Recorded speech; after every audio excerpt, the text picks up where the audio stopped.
Okay class, आज हम लोग पढ़ेंगे अयादी संधि। ठीक है, अयादी संधि पढ़ेंगे। हमारा बोर्ड कहाँ है?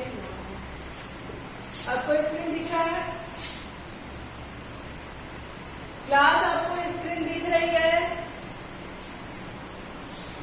नो नहीं दिख रहा है।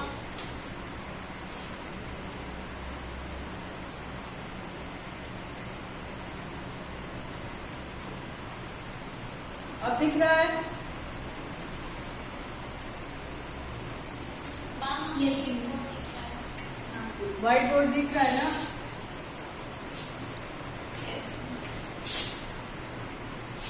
चलिए आज हम लोग बात करते हैं अयादी संधि पे। ठीक है, देखिए अयादी संधि जब ए या ए के बाद ए के अलावा, अयादी संधि किसे कहते हैं? जब ए या ए के बाद ए के अलावा, ठीक है,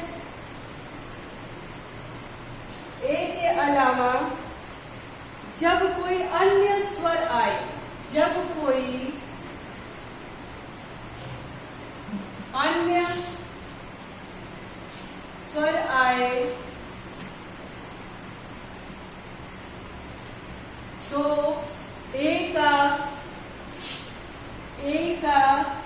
अय, ए का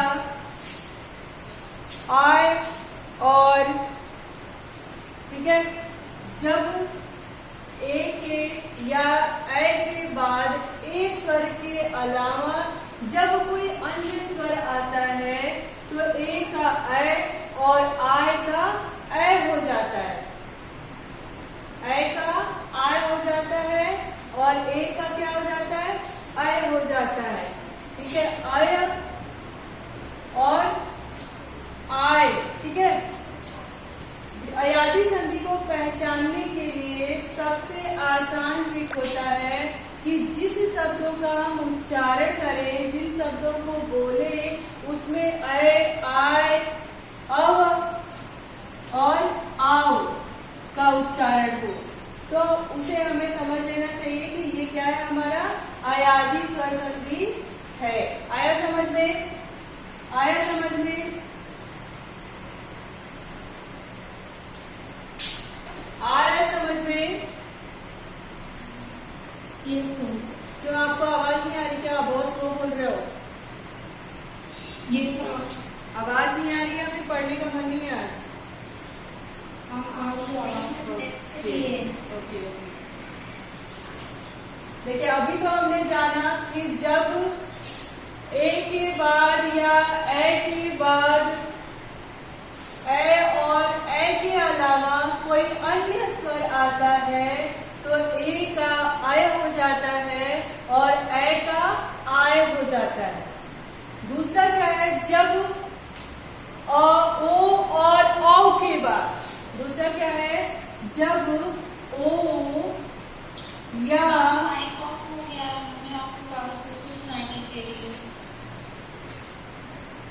यस जब ओ या औ के बाद, ओ या औ के बाद और ओ या औ के अलावा जब कोई अन्य स्वर आए तो ओ का अव हो जाता है और औ का क्या होता है? आव हो जाता है। नियम समझ में आया? जब ए या ए के बाद ए के अलावा कोई अन्य स्वर आए तो ए का ए और ए का आय, ओ का अव, औ का आव हो जाता है। अब हम देखेंगे उदाहरण के तौर पे कि कैसे हो जाता है। जैसे अब मान लीजिए कि हमारे पास एक शब्द है शयन। ठीक है, शयन, शयन। अब इसका हम संधि विच्छेद करेंगे तो कैसे करेंगे? से धन अन। ठीक है, अब से यानी यहाँ पे क्या आया? ए आया और इसको हमने मिलाया किससे? अन्य स्वर से, अ से मिलाया। ठीक, अ से मिलाया तो जैसा हमने नियम में पढ़ा था कि ए या ए के बाद अ या कोई भी स्वर आए, अलग स्वर आए तो वो क्या हो जाता है? ए का ए और ए का आय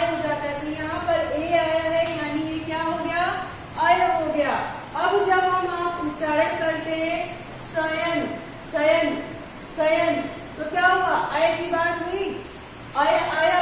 तो उसी तरह से दूसरा शब्द हम लेंगे गायक, ठीक है, गायक।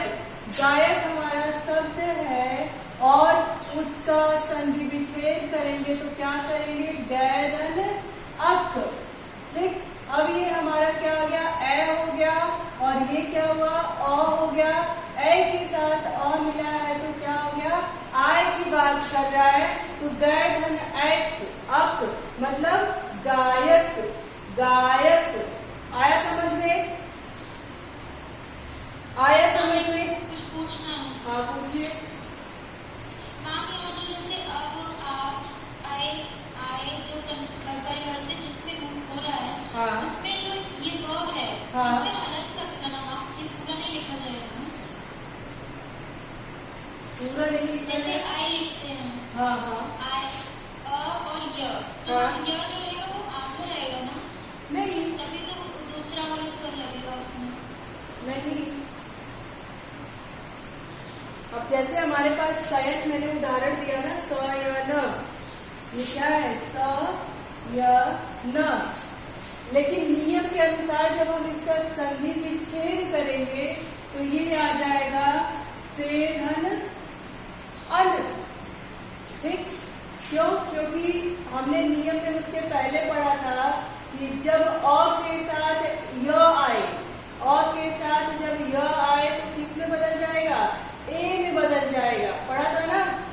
और स के साथ य आए तो मतलब इसका हो गया ए में बदल गया, तो इसीलिए जब हमने इसका संधि विच्छेद किया तो स को क्या बना दिया, से धन अन बना दिया।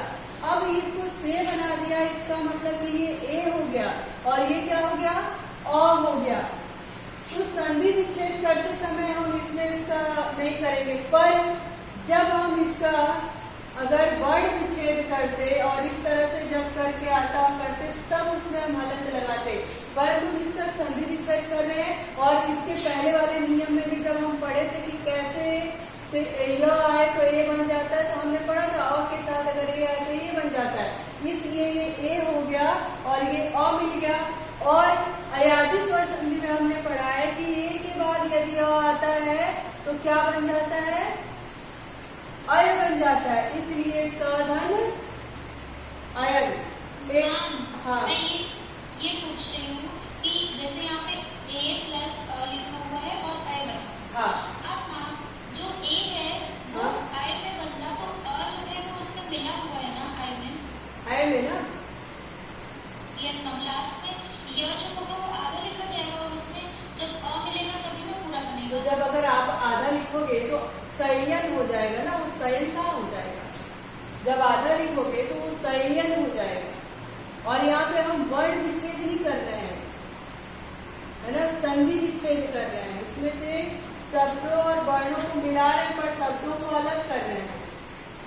और जब वर्ण का विच्छेद करेंगे तब जाके हम अलग करेंगे, लेकिन यहाँ पे हम वर्ण का विच्छेद नहीं कर रहे हैं, हम यहाँ पे शब्द का विच्छेद करके वर्णों को मिला रहे हैं। शब्द का विच्छेद करके किसको मिला रहे हैं, वर्णों का मिला रहे हैं। आया समझ में? तो यहाँ पे हम हलंत नहीं करेंगे। हमने वहां पे आपको यड़ संधि में इसलिए ये बताया था कि आप कहोगे ना कि कैसे यहाँ पे आधा का उपयोग हुआ, है ना, तो आधा का उपयोग जब स्वर अलग हो गया तो वहां पे आधा का उपयोग हुआ, इसलिए हमने उसको वहां पे बनाया था, ठीक है।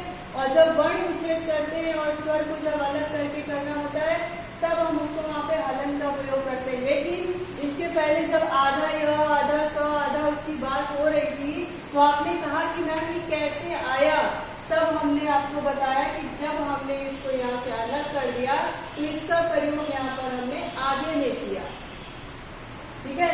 और जब हम यहाँ पे संधि का विच्छेद कर रहे हैं, संधि विच्छेद कर रहे हैं यानी शब्दों को अलग करके वर्णों को मिला रहे हैं, तो यहाँ पे हलन की जैसी कोई ऐसी बात हम नहीं करें। आया समझ में? अब जैसे देखिए मान लीजिए तो हमारा ए के साथ अ आया, ठीक। अब उसी के साथ अगर ए के साथ ई स्वर आए, जैसे गायिका, गायिका, गायिका। अच्छा आप ये बताइए कि अब इसका संधि विच्छेद आप कैसे करोगे? कैसे करते हैं? क्या? गए धन इका। हाँ, गए धन इका। अब गए धन इका हो गया, यहाँ पे अ आया था, अब यहाँ पे आय के साथ क्या मिल गया है? ई मिल गया है। ठीक, अब गायिका हो गया है। क्या?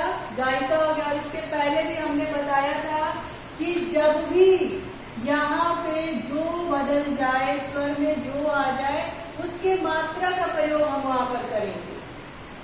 बताया था ना कि उसके मात्रा का प्रयोग करेंगे। यहाँ पर अगर ये ई की मात्रा नहीं होती, गायक होता, तो गए धन अक होता, पर ई की मात्रा लगी है तो उसकी मात्रा जो अलग हुआ है, उस मात्रा का प्रयोग जब संधि विच्छेद से शब्द बना देंगे तो उस पे मात्राओं का प्रयोग करेंगे। अगर इसी के साथ ऊ आ जाएगा तो हम ऊ नहीं लिखेंगे, उसकी मात्रा का प्रयोग उस शब्दों में करेंगे। आया समझ में? हाँ हाँ, ए बदलता है और जो आगे वाला स्वर है वो नहीं बदलता। वो नहीं बदलता, उसकी मात्रा का उपयोग वहां पर हो जाता है ना? आया समझ में?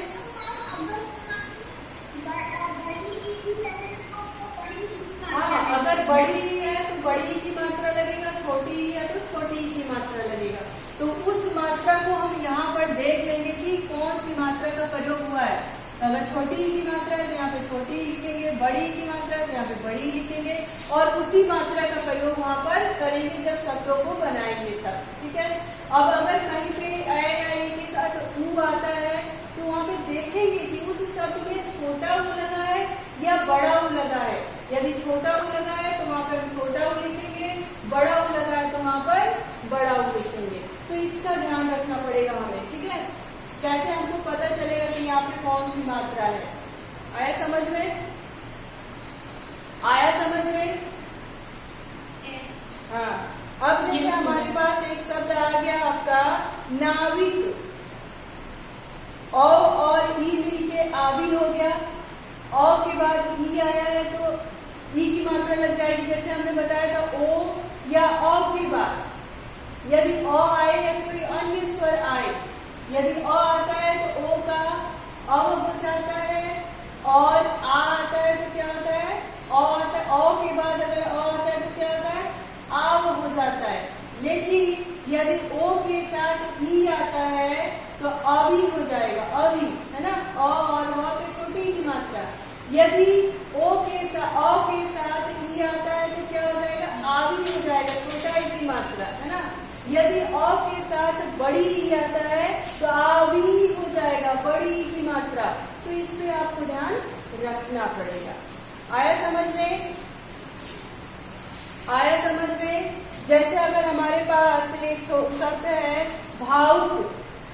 क्या शब्द है? भावुक। तो भाव धन अर्थ, अब उस पे मात्रा कौन सी लगी है? ऊ की लगी है।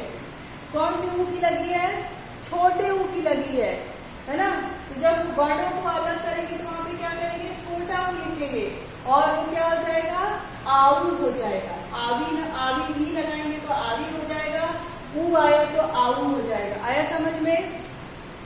मात्रा हम देखेंगे, छोटा ऊ है, बड़ा ऊ है, छोटी ई है, बड़ी ई है, अ है या आ है, उसी के हिसाब से हम मात्राओं में परिवर्तन करेंगे।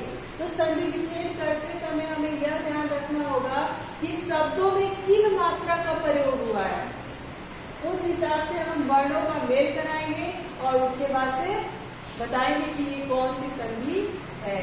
आया समझ में? आया समझ में? क्लास समझ में आया? यस। बोल क्यों नहीं रहे?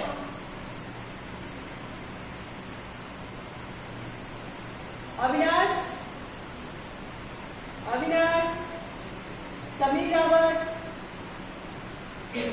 समझ में आ रहा है? अच्युतम,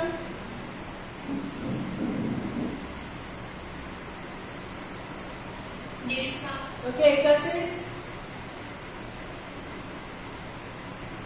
कशिश, कशिश समझ में आ रहा है? स्वास्थी, यस मैम। ओके, समझ में आ रहा है आप लोगों को? Yes ma'am. ओके, चलिए आज हमारे यहाँ पे स्वर संधि क्या हुआ, खत्म हुआ। अब हम थोड़ा सा बात करेंगे व्यंजन संधि के विषय में, ठीक है? अच्छा, व्यंजन संधि की परिभाषा हमने बताई थी कि किसे कहते हैं। कोई बताएगा कि व्यंजन संधि कहते किसे हैं?